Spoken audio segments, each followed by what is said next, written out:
Greetings, we're the Fiddling with the Hair people. And welcome back to another exciting episode Is that what we're starting it? Sure, fuck it, let's just run straight into it. We don't have an official intro. Okay.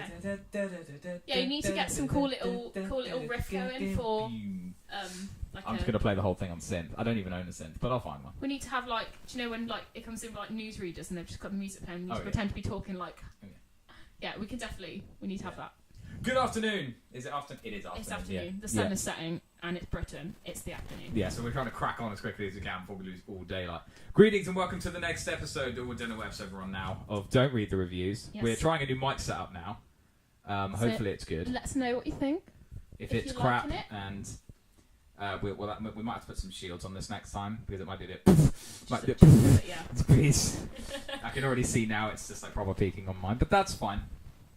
So, it's been ages. It's genuinely been ages. It has been ages. And we haven't seen pretty much anything. We have seen Captain Marvel. Which we'll get to in a minute. But we do have to do a quick in case you missed it. Yeah. Although, who missed the Oscars, really? It's the star-studded event of the year. Everybody's favourite, Lady Gaga, was going to win everything. She's shit. Oh, God. We were so concerned that her and A Star Is Born was going to win everything. And I was knackered. We were watching the... Yeah, we were like... I was storming through, and I was like, if she wins, I'm going to bed. Yeah. But, for once, pleasantly surprised about the outcome of the Oscars. Normally, they just decide to...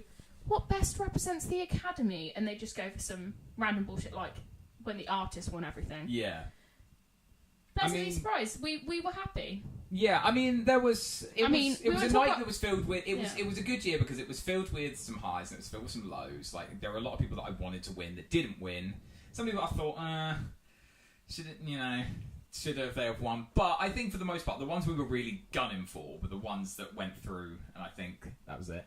So obviously, Rami Malek took home Best Actor. Yeah, which was... I was hoping for that. I wouldn't have been upset if anyone else had won. I just thought... He did deserve it because he did a lot for that role, and I don't even know who else was up against him really.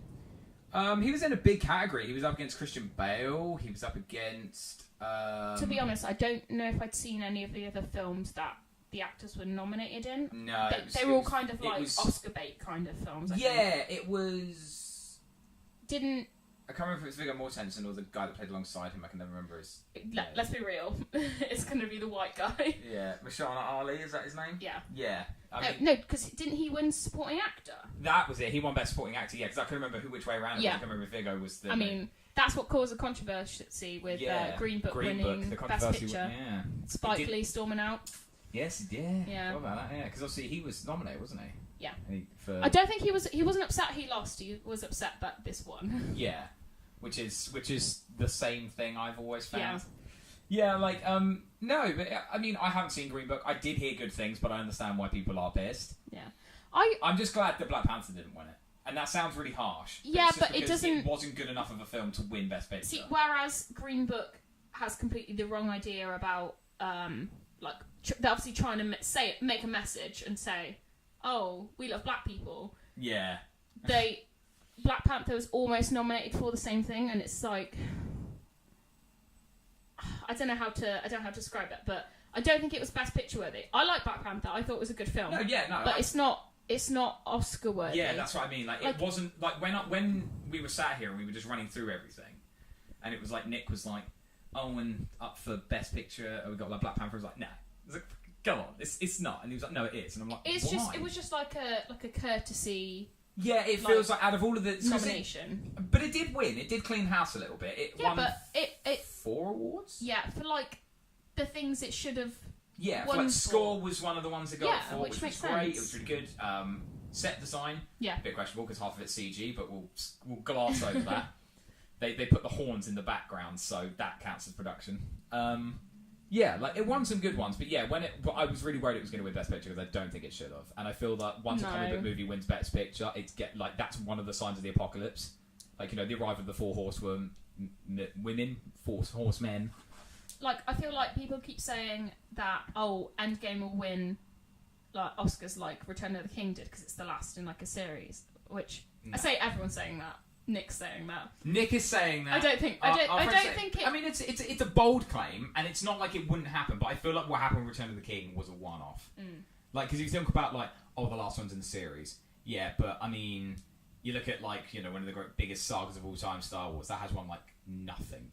The trouble is, I think, like the question is, are Marvel films good outside of them being related to Marvel films? No. They're not. They're not good films. Like, if without any context, a lot of them, I can't think of any that are good films. Well, I'd say the only one I can kind of think of is Winter Soldier. Even that is very difficult to watch if you haven't seen any of the Marvel films. You've got to think about if you're coming in as an outsider. Like, so not my oldest sister, my other sister, she and my oldest sister, it's going to get confusing. Gemma and Cheryl went to go see Thor Ragnarok. Gemma is well aware of all Marvel films, and Cheryl hadn't seen any, but she really enjoyed Ragnarok because I think it was quite. Yeah. It is tied into everything, but I think it's a good film because it's like a funny film. Yeah, because I feel like with Ragnarok though it's a bit different because obviously that was like because Chris Hemsworth was like, you need to hard reset Thor or I'm leaving, and they were like, okay, we're going to reset Thor. They really made the effort to make it just like an enjoyable film and not just Oh, look, here's what happens next. Yeah. Oh, Thanos is coming. It's basically like that one season of Game of Thrones where, like, well, it was still good. Like, nothing was happening. So it's just like, oh, they're coming. The dragons are coming. Like, it's fine. Isn't that just all of Game of Thrones? No, because the dragons are here. The dragons are here. They're here, and they're ready to go. Who's excited for Game of Thrones? Leave a comment down below when you subscribe. April is going to be a crazy month for just media in general. Oh, my Jesus Imagine trying Christ. to avoid spoilers in April. As a side note, before we get into those, because there's some really cool stuff we want to talk about, I just want to say, obviously, massive shout out to Olivia Colman for winning Best Actress, because I was so happy about that. We were so happy. I'm really sad that Rachel Weisz didn't win Best Supporting Actress. Obviously, Regina King won it for, I can't remember the name of the film. I'd never heard of it up until she won it. But I haven't seen it, but Regina King's good in most things that she's in. She assumed she'll be good. And Rachel Weisz didn't seem too bothered by it. She was like, Yeah. It's really weird. Like, the women are always like, when they lose, they're always like really courteous to the others. And you can just see the men are just like seething in their seats. Like, fucking mine. Was it? I don't know who it was at an award show who everyone was doing the like courtesy like little clap, and the guy was just like, was it like Sam Jackson? Am I thinking of something completely different? Am I just being like? I know that when Green Book was announced as Best Picture, obviously Spike Lee stormed out. Yeah.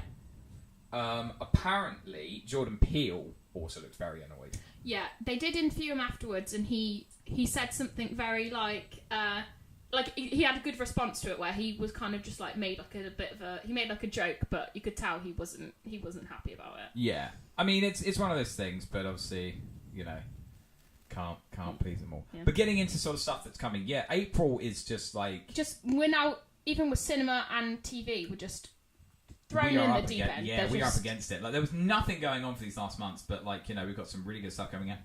Obviously, Us is out in 2 days, so this is March 20th, so that's coming out in 2 days. I'm counting that as kind of like an April release because I may not get to see it till April. I'm planning on seeing it before March is over, but like, you got to be realistic about your life. Yeah.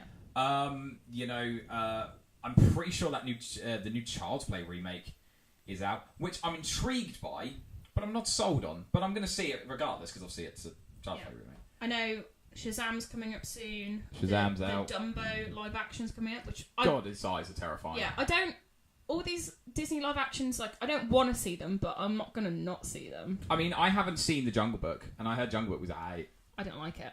No. I just think it's shit. I mean, I don't see the point in any of them. I mean... Oh, they're completely pointless. Completely. They're just money makers. It's just that classic. It's like, we were having that conversation. I was saying to...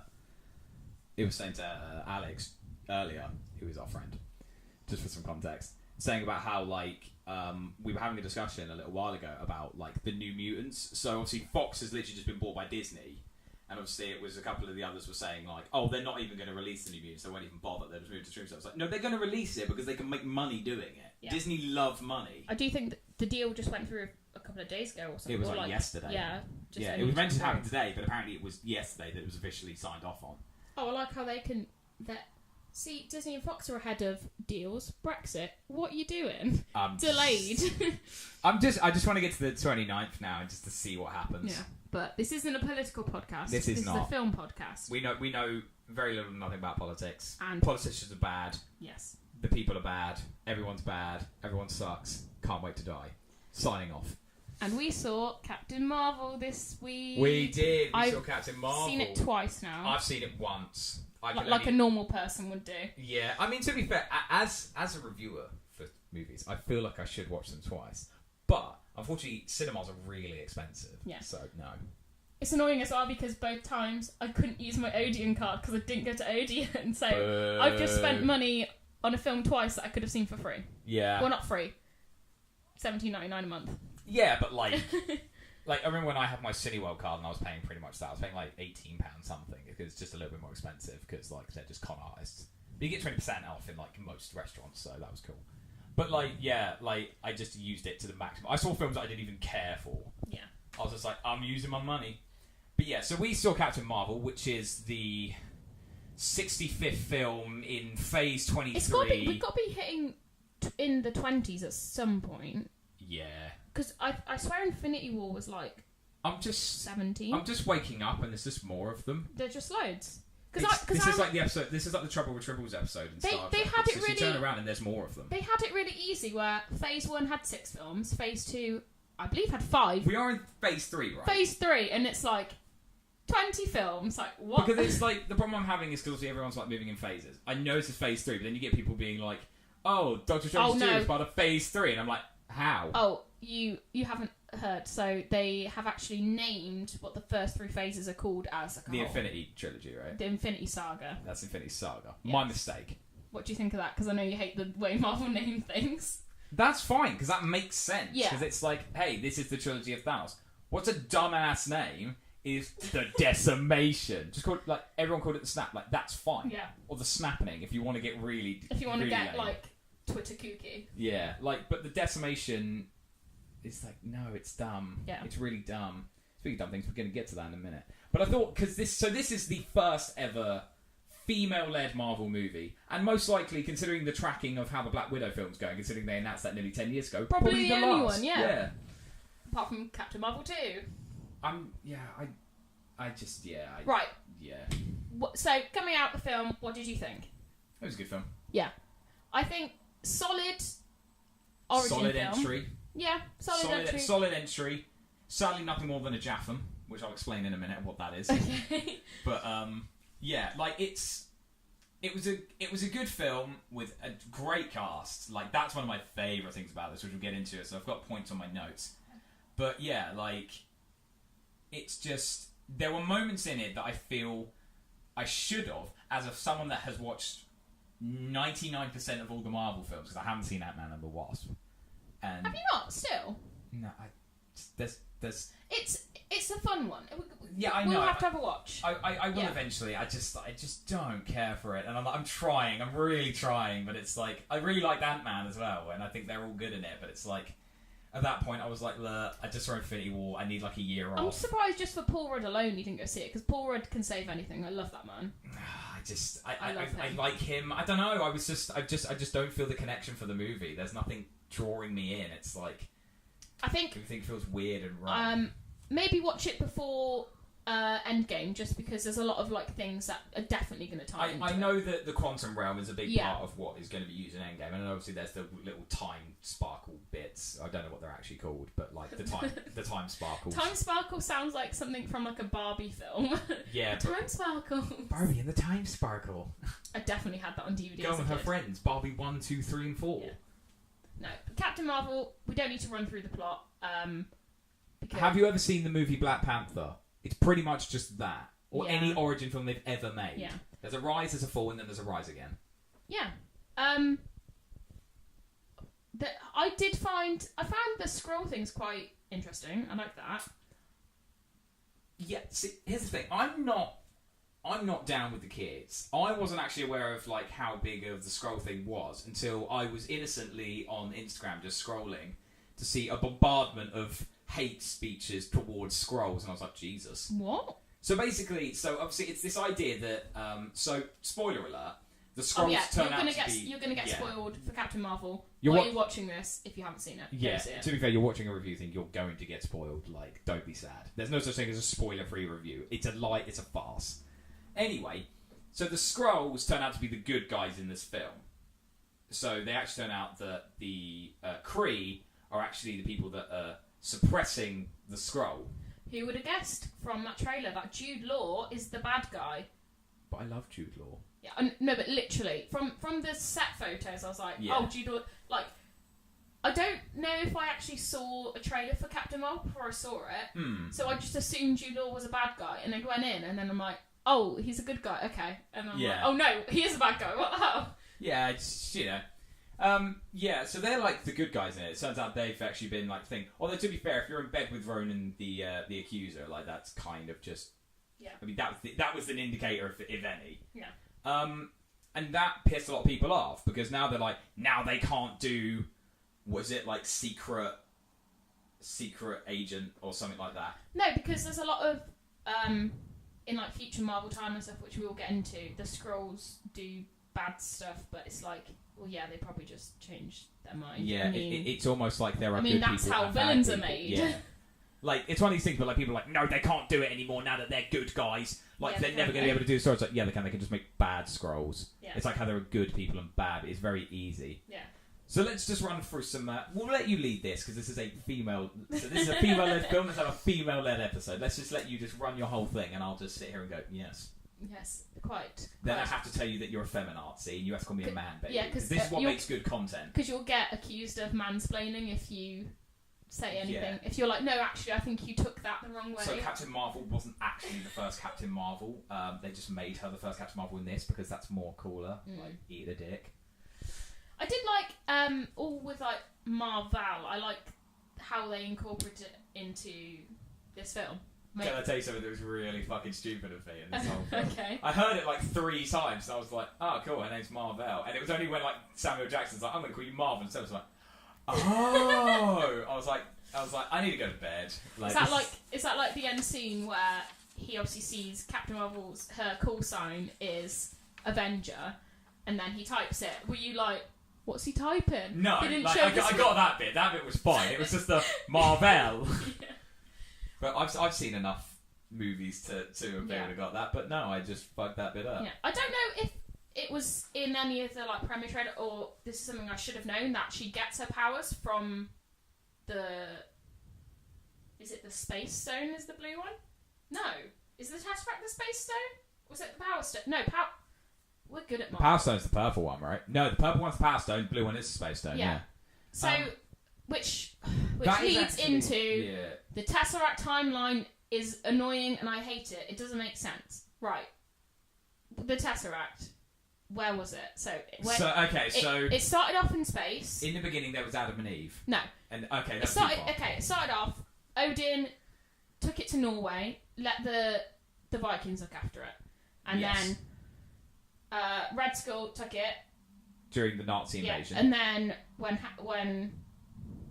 then Captain America took it and Captain then America dumped it into the ocean with himself. And then Howard Stark, looking for Steve, found the Tesseract. Yeah. And then had that in his possession for how long? Until he gave it to Marvel, which that's the bit that gets a bit blurry because that means S.H.I.E.L.D. had it the entire time. I don't understand. Well, yes and no, isn't it? Because obviously, like, I mean, I get your point. It was very confusing. Only you explaining it right then was So Howard Stark had it until 1989, where he gave it to Marvel, who took it to her base, until 1995, when it got to back to Nick Fury, and then Nick Fury had it until 2012. Or I don't know about actual Marvel timeline because they just decided to just change the years, but I assume Avengers 2012. I assume it was in the real time. Yeah, and that's when Loki got it. So I don't know if, because surely like people have been looking for it. They're like, oh, it's on Earth. Oh no, we'll just leave it. It wasn't until then Thanos was like, right. Well, it's one of these things, isn't it? It's kind of like they. I feel like Thanos was just like, I'm just going to send other people to do it, and it wasn't for like 20 years. He was like, you're all just useless. It's the fact that S.H.I.E.L.D. had Hydra infiltrate. Oh. Throughout the whole time, literally since the beginning, and they had an Infinity Stone, and they didn't do anything about it, which is what I don't understand. And I know maybe they didn't know it was unless obviously the Winter Soldier killed the Starks. Why did we find out why he did it, or just because he was just told to, wasn't he? It's. But was he after?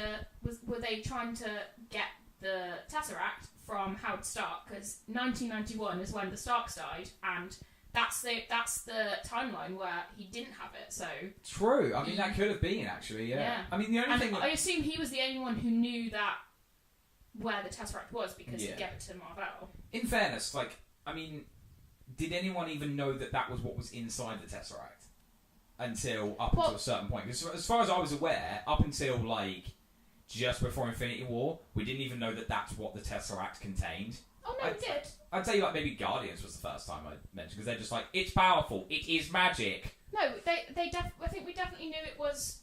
Since Avengers, we've known it was an Infinity Stone. It wasn't very clear. I remember thinking it was two separate things. They didn't make it very clear. No, I mean, I knew Avengers. I think it was Guardians. I was like, so that's what it is. That's why it's magic. Because obviously, it's just you just got Red Skull being like, it is the source of all power and magic, and I'm like, it's really lame. But it makes it very interesting that she got her powers from the core, from a stone, which means she can destroy a stone. She's Astone and Stone. So, presumably she's going to destroy the Space Stone. This is what's... Yeah, I imagine this is what it's going to be. It's going to be that she's... I think that's sort of the only thing that's really leaving me a lot of questions of what is her role going to be in Endgame, because the thing is, you can't bring someone in... Who is Superman. She's Marvel Superman. She has the same amount of powers as Superman. Yeah. And that's fine. I've got no problem with that. She could do it on her own. She could defeat Thanos on her own, so... she can't, because you can't do it alone, because it's the power of friendship that defeats evil, not powers on their own. No, I just feel like, it's... As we stand in this universe, it is arguably going to be the last time we'll see Captain America, Iron Man, maybe a couple of the few of the others. Oh, you cried for Iron Man? That's so lovely. I was crying for Steve Rogers, let's be real. Yeah, go Steve. You go, dude. You could do this all day. I feel like, because if this is going to be the last time we're going to see a lot of these characters, you can't then suddenly just go, we're going to hand over the entire universe-saving plot point to a character we've only known for 5 minutes, regardless of who it is. We didn't even mention that we got a new Endgame trailer as well. Oh yeah, but can I just show you the number of how much I care? The only thing I liked is that Thor was like, I like her. Thor just... It's all a lie. He's never going to say it. He's going to say it's like Paul Rudd, isn't he? Because he's going to be like, I've never met you, Ant-Man. Everything that Disney have told you was a lie. Yeah. Those trailers, lies. Oh yeah, definitely. None of that is real. Yeah. It's all just a figment of man. This is like Matrix all over again. This is all just an advert for the Matrix remake by Disney, because now they own Fox. They own the Matrix, right? That's right. I'm pretty sure they do. I'm pretty sure that's a Fox. I don't know. One. Oh no, maybe it's New Line. Was it an Australian company that made the Matrix? I don't know. I was just really hoping Trinity was going to become a Disney princess. We're getting off topic. I mean, Leia's now one. We can live with that. Yeah. What else is there? Okay, so I'm gonna fire off some notes here. I've just made some bullet points because I didn't want to actually sit there and be like, when I went to the movie, I thought that this part was really good. So then I could say it here. That's fine. Yeah. So we're gonna hit two of them straight out of the bat. So Brie Larson is super fucking awesome in this film. She's very good.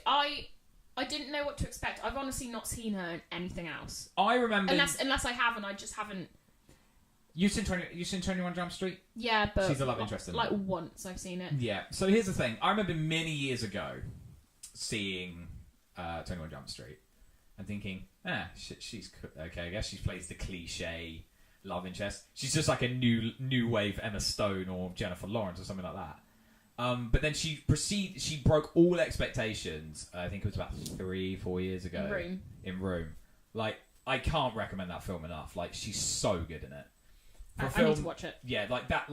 Didn't she she locked herself in a room for like a month to prepare for the role. And, I don't know. I think she did like a crazy like kind of routine to thing as well. Yeah, like the film is the thing that I sort of one of the perks about this film is sort of like, obviously, people say, it's got quite an empowering message. Like if you want an empowering film, like watch Room, because like she has just got it all going on in that film. Like it is just from start to finish, she is phenomenal in it, and so's the kid in it. And I hate kid actors for the most part. Well, it's always like the same, except for the kid obviously that played Andy Barclay in Child's Play, because he's just the cutest kid who's now an adult and kills dolls for money.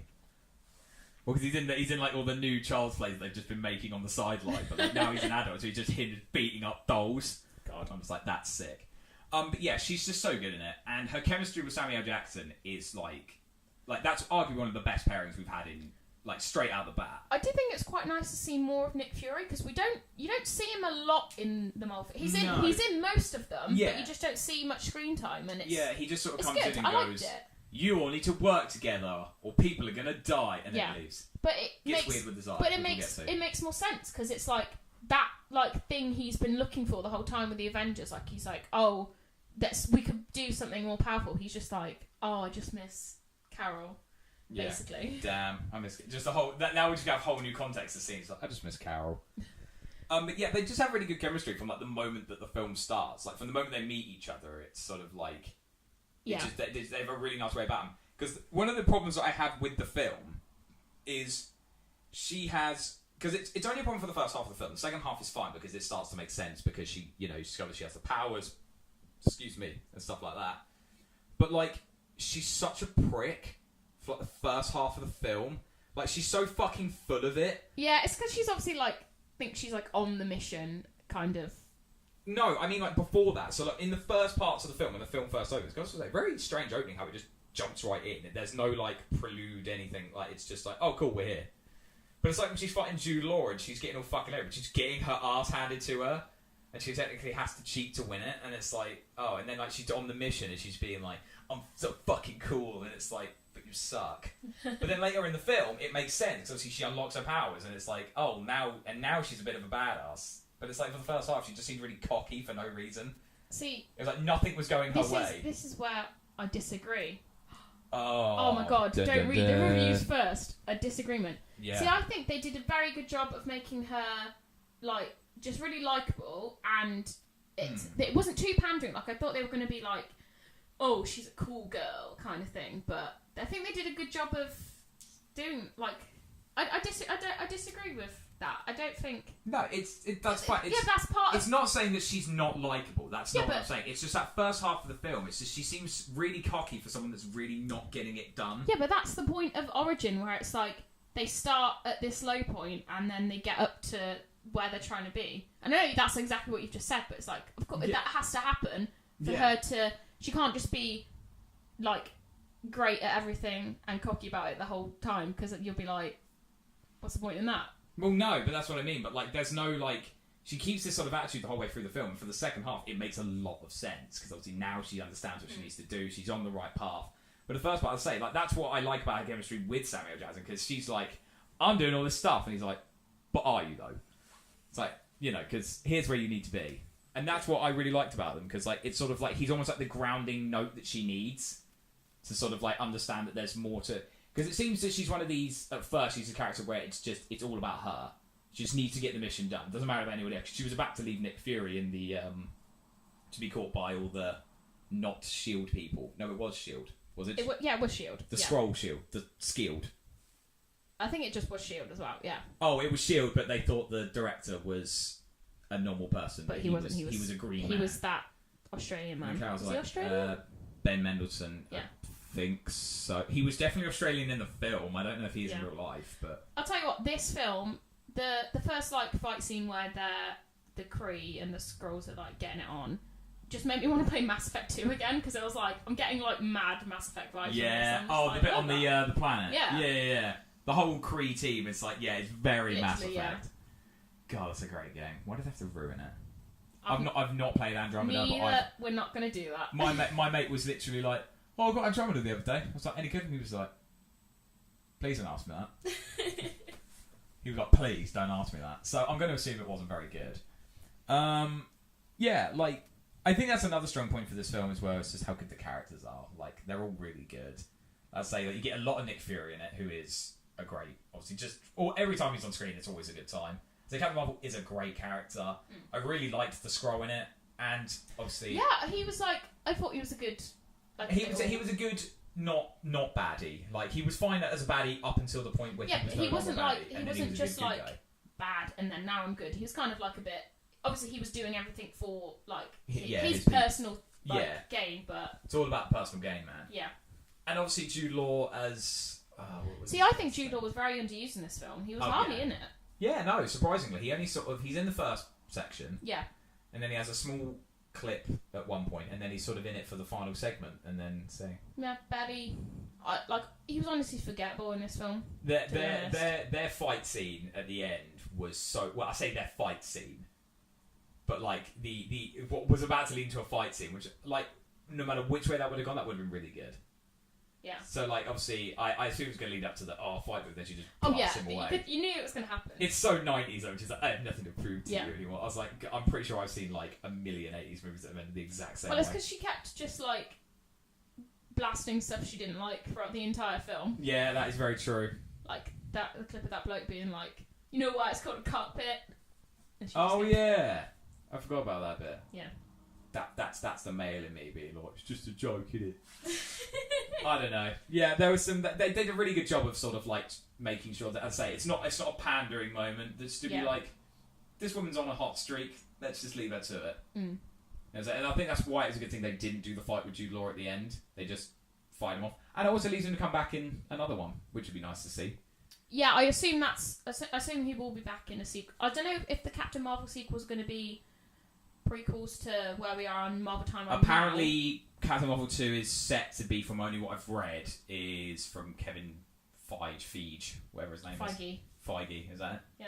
Yeah. He has stated that there is plans to have it set after Captain Marvel, before the first Avengers. Yeah, I think that's good. So, because it's like, where's she been this whole time? Obviously, Nick Fury has this pager. Like, what? Like, Earth has been invaded multiple times. What at this point did he think at the end of Infinity War, like, oh, this is the time? Like, all he's basically... I imagine it's when he was melting. No, literally, all he saw... Sorry, dusting. I'll tell you what happened. All he saw was a car crashed, there was no driver in it, and then Maria Hill disappeared, and then he's like, I've got a pager. After, the Chitauri have, flew all the way through New York, Ultron went on a mad one. A city nearly landed on Earth, which would have destroyed Earth, but oh no, there's a car crash without a driver. That makes sense. Because Nick Fury always had faith that the Avengers could handle it, but once he saw Maria Hill disappearing into thin air, he was like, "This is some next level hell stuff." nah. In that, it's the amazing fact of like that Nick. I guess it's trying to be like, oh, his character is like, obviously he's so far ahead of the curve that he's so already sitting like she's disappearing. That means most of them are probably gone as well. Now we need her. Would have been Banster if she'd been like evaporated as well, and he's just called no one. Didn't even think about that. Yeah, I mean it was a possibility. Yeah. Or no, actually, I'm sure it's probably going to be like, oh, how did you survive the snap? And it'll be like, oh, because her powers come from the stone, she can't be affected by it. Probably. That's the angle I'm going with. Yeah, but that'd be an Scarlet Witch wouldn't have been affected because she is from a stone. True. Well, her powers are. Yeah, but she's boring. She's really boring. She's boring. It's a shame because she's a good actress as well, but her character's really boring. She's also lost her accent for some reason. Yeah, like Scarlet Witch and Quicksilver in the MCU were just no good, which is something that I'm really sad about with this whole 20th Century Fox like merger thing that's coming in now, because obviously we're going to lose all the X-Men that we spent so many years going to love. But the main thing is we're going to lose Evan Peters as Quicksilver because he's so good as him. Yeah, I do like the scenes from... Yeah, like he really makes that film. He's one of the best parts about Apocalypse because there isn't much to go on that film. Yeah. Don't watch Apocalypse if you haven't. I was really sad. He looks like the guy from Power Rangers, and I didn't want to admit it, but everyone was right. His name what's his name? Ooze, something like that. I don't know. Yeah, I mean, we've mentioned briefly how it all kind of connects to the MCU. That was something I was going to mention earlier. So obviously we discovered in this movie that the core is the Tesseract, and it's made a big scene straight over my head. I was like, oh hey, it's the Tesseract. And that was it. I was like, cool. I didn't go, oh my god, the Tesseract's the core. Nick, the Tesseract's the core. And I was like, hey, it's the Tesseract. What are they going to do with that? Oh, they're going to stick it in the cat. Okay. Oh no, the Flurpian. The Flurkin. Yeah, the Flurkin. Yeah. The Florpian, something from What did you think of the whole cat thing in the film? Oh, you mean the eye thing? No, I just mean the cat in general. Cat's fine. I mean, Goose is a standard character. He's not from the comics, from what I understand. There's a different cat from. It's someone. Yeah, it's something completely different. It's not. It's just not called Goose. I think it's exactly the same though, but he's just not called Goose. Yeah, he's called something, I don't know, like Clive or something. I think it probably is. Yeah. Yeah, probably. It's not Goose. It's geese. Yeah, but what do you think of the eye thing? Because it doesn't bother me at all. It bothers me. Why? Because it's this really cool backstory. So if you look at, like, I know that he's not the same person, mainly because the guy from the comics is white to start with. But like, if you look at like the way Nick Fury originally lost his eye, like obviously he lost it in the Second World War, because obviously the Nick Fury from the comics is like a century old. Which would be a cool thing to see if they add that to the new Nick Fury. So like, yeah, I'm actually like a century old. Just be like, I'm 100. What are you on about? Well, I mean, Sam Jackson, yeah. Sam Jackson is pretty much. The de-aging in this film was really good. Like Sam Jackson, I didn't even think for a second that he'd been de-aged. I know it sounds weird, but like, because he doesn't age. Yeah. I feel like I know that like there's a lot of like, I know that Oprah's trying to use CG, but I feel like Sam Jackson, a lot of it just looks like it was done with makeup, because obviously. It was mostly CG, because if you look at the set photos, he just had like the alignment dots on his head. They could have just stuck a wig on him and stuff like that. Like, that's all they did to him in CG. Yeah, I suppose. Because, like, as I say, he just hasn't aged. You know what I mean? The fact that like they had to age his mum up in glass. Yeah. Because like he doesn't look old enough. Yeah, but him losing his eye, it didn't bother me, because it's kind of been a mystery, and like at that point when they have to build something up so much, they might as well just be like. No, for me, it's because, as you say, it's something that we've been building up to, and it's something that we finally sort of see, and I just feel like it was just thrown away for the moment in a joke. It's not that it's the worst thing they could have done. It's just, as I say, if you take it into the context of the scene from the Winter Soldier where he shows the eye, it's like, you need to keep both eyes open. It's like, oh damn, what happened to his eye? That looks brutal. But it's also the line that, like, he says to Captain America, I think it's in Agents Last time I trust someone else. That was in Winter Soldier as well, yeah. Was that in Winter Soldier as well? Yeah, like, I feel like with that, it's kind of like, oh, there was going to be some big moment, like, I don't know, like, he trusted, like, the Kree, and then they turned their back on him and stuff like that, because they were like... Yeah, but you say this, but Nick Fury is, I'm not saying he's a renowned liar, but he often stretches to the truth to get the means that he wants. So that's him just trying to, like, motivate Steve to, like, not be so trusting. Like, for example, shown Avengers where Coulson dies, even though he doesn't. Yeah. And he has the Captain America cards, and he's like, oh, these were in his jacket. And then Maria Hill's like, no, they were in his locker.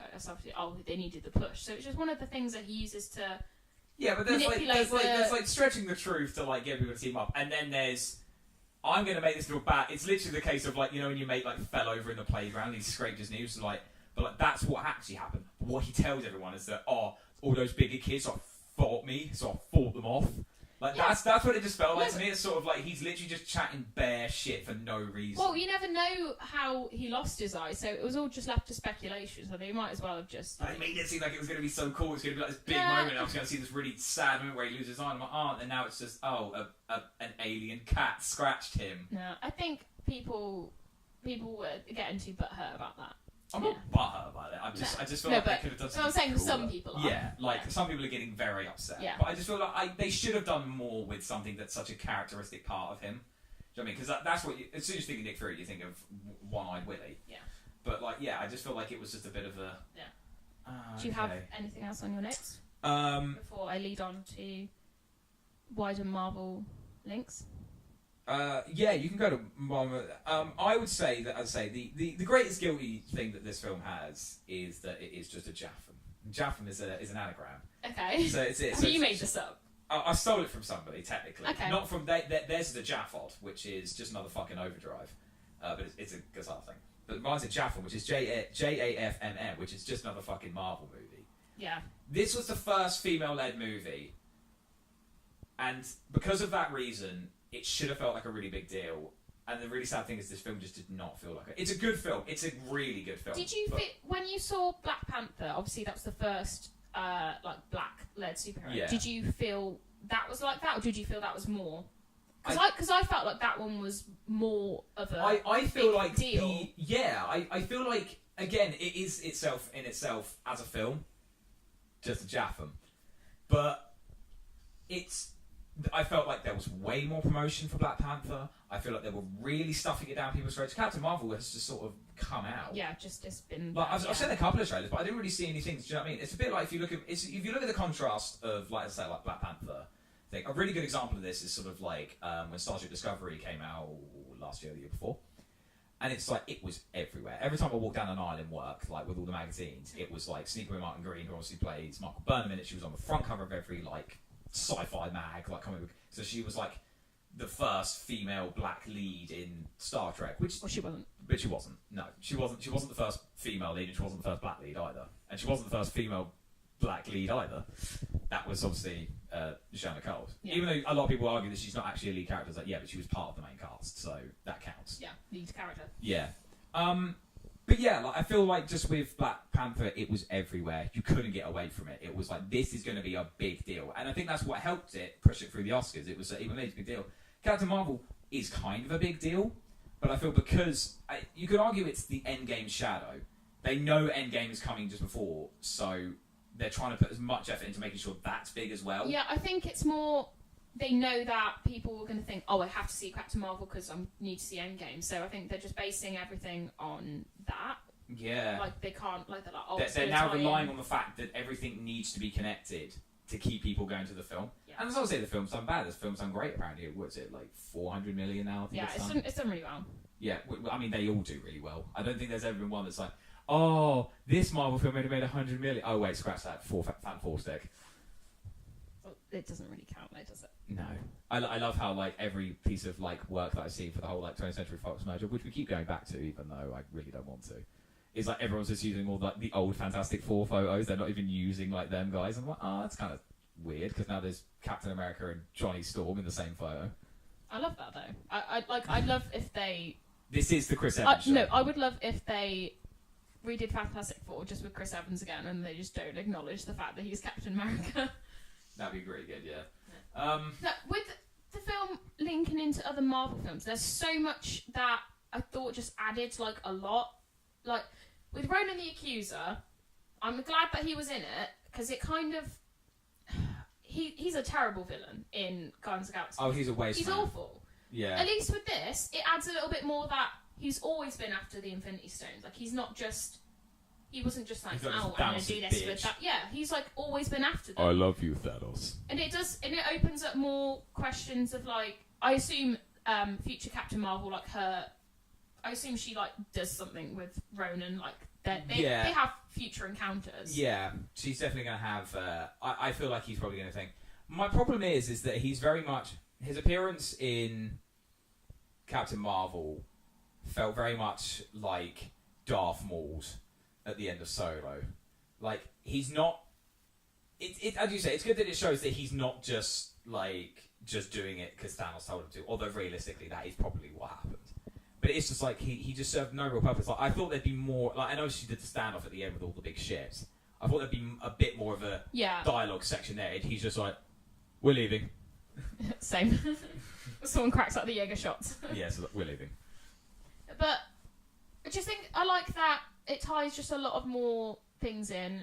I like that Coulson, it was like, oh, he's the new guy. And it's like... Yeah. And he's a good guy. I will agree with you. There are moments where he gets well uncanny valley with him. It just looks weird. I don't know if it's because I've only really seen Clark Gregg in Avengers. I didn't watch that Agents of S.H.I.E.L.D. and he just looks weird. I don't know what it is. It's just odd. There is a level of, like, smoothness to him that becomes very sort of, like, unconventional. Like, no human is that smooth. But yeah, like, yeah, I just think they could have done a better job with makeup. Like, I think the whole de-aging CG thing, like, I think it looks great on Samuel Jackson, but that's because Samuel Jackson hasn't aged in like 40 years. Yeah. God, what is his secret? There is a lot of little Easter eggs that people have said about. Like, there's the bit where I can't remember what her name is. Who's her friend who is like her pilot friend? See, this is something I know her daughter's called like Martha or Marsha or something. Yeah. But when they're like they're like watching shooting stars, and there's like one, they're like, oh, look at that shooting star. Yeah. They say that is actually Yondu's ship going to get Peter Quill, because the timeline made sense. It will be 1989. Yeah, so, could be. Or before that. Good old Yondu. Yeah, but I think that's quite a nice little bit. Yeah, no, I mean, there's a lot of Pulp Fiction references in this as well. And there's also about like bits about I think in Guardians, either 1 or 2, Peter Quill mentions that he got with like a Kree girl, and everyone's saying, oh, it's possibly Captain Marvel because they both have troll dolls or something. I don't know.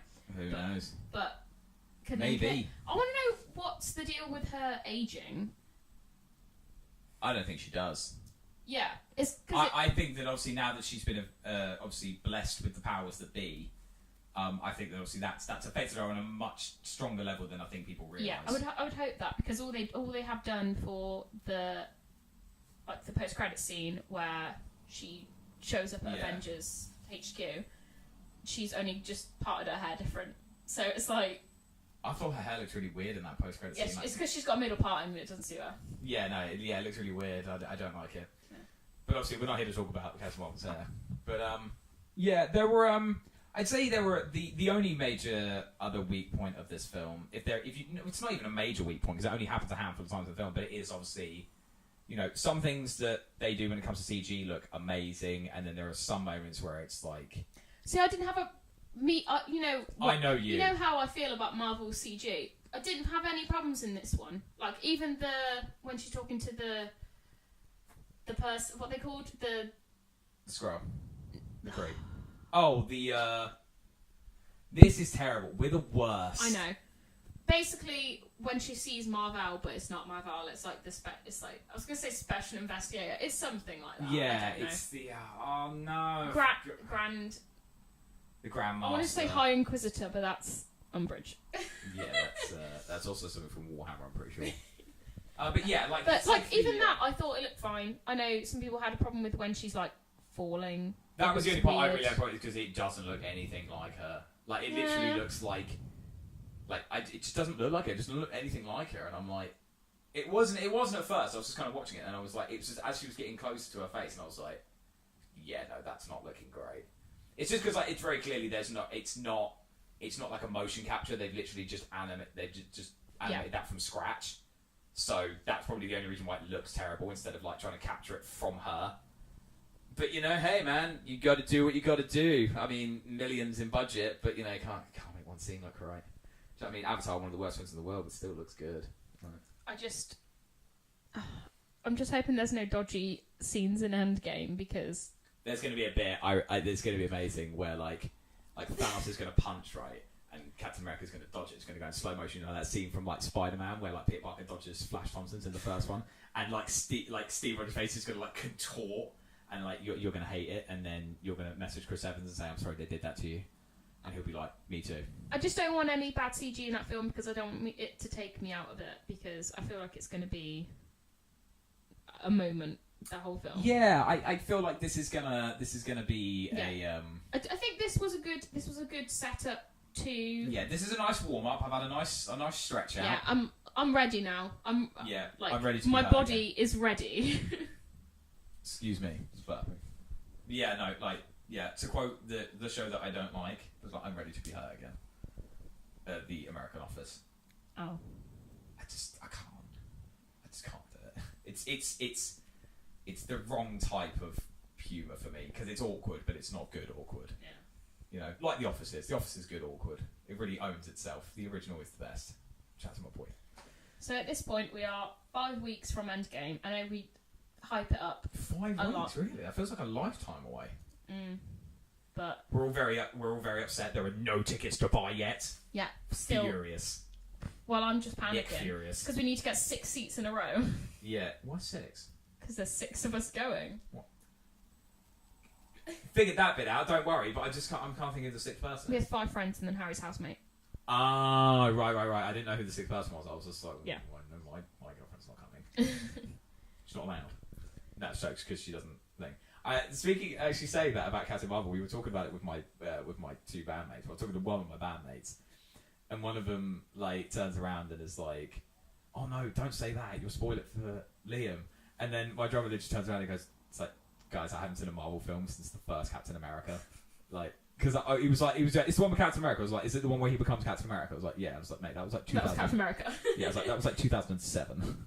2011. That was actually 2011. That was the first one I saw in the cinema of Marvel films. And that's the only. No, I think apart from Avengers, that's the only Phase 1 film I saw in the cinema.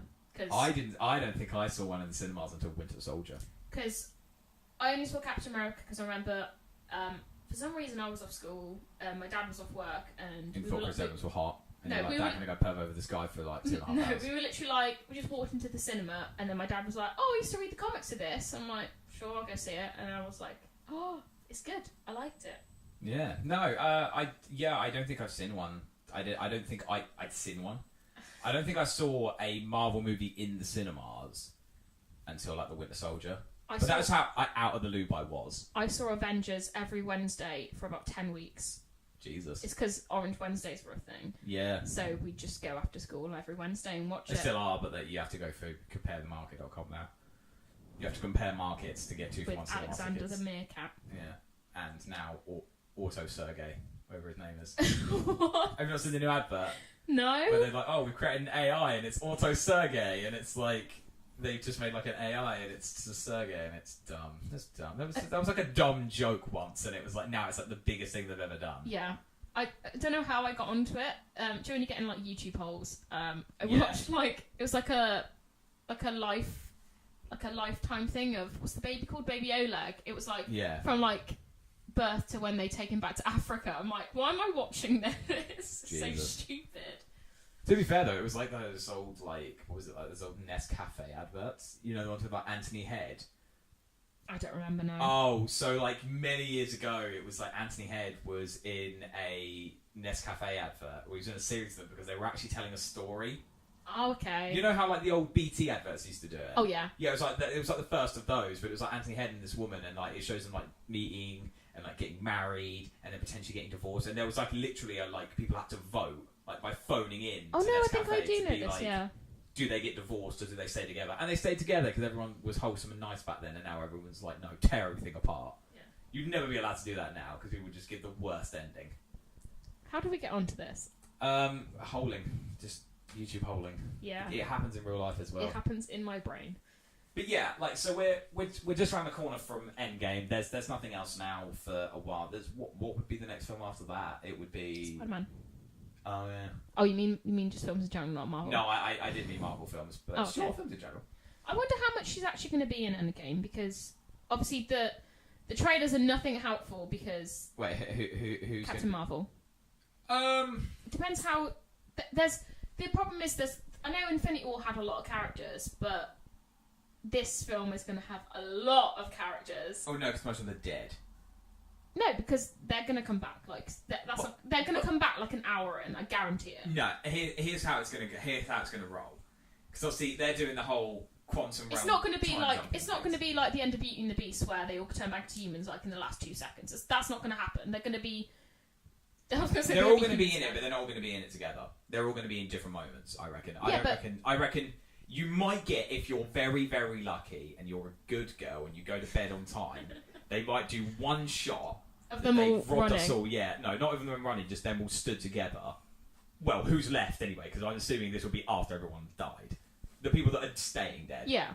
So. Or they'll just get a cut out of like Steve Rogers just to stand next to him. Yeah, or it'll be like a statue of Captain America in the Avengers headquarters. That's what it will be. It'll be like a big pan up, and it'll go. And it'll end on like a sad minor note, and then it will play the. I know Rod Stewart will sing us out or something. Yeah. Or maybe even Phil Collins, maybe they'll get him back in. I hear he does great work for Disney. Could you imagine if you were just like there and you're in floods of tears? Oh no, literally. Like, Phil Collins starts serenading you. I've just smacked this and I know for a fact that's going to pop on there. It's just like... Here's an open letter to Phil Collins.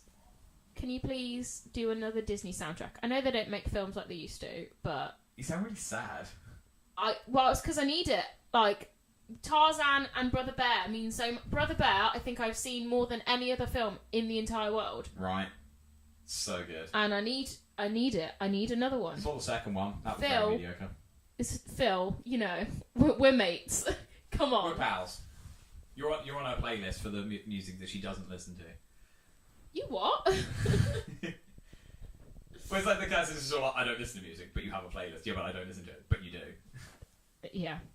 It's the classic. Look, Hashtag Vicky doesn't listen to music. Mr. Collins, please. Mr. Collins. Yeah, I'm very sort of excited. As I say, like April is going to be a very big month for movies and TV in general. As I say, we were talking the other day about that Endgame releases the same weekend as Game of Thrones. Game of Thrones' third episode, which is Battle of Winterfell, which is meant to be the longest recorded battle in history.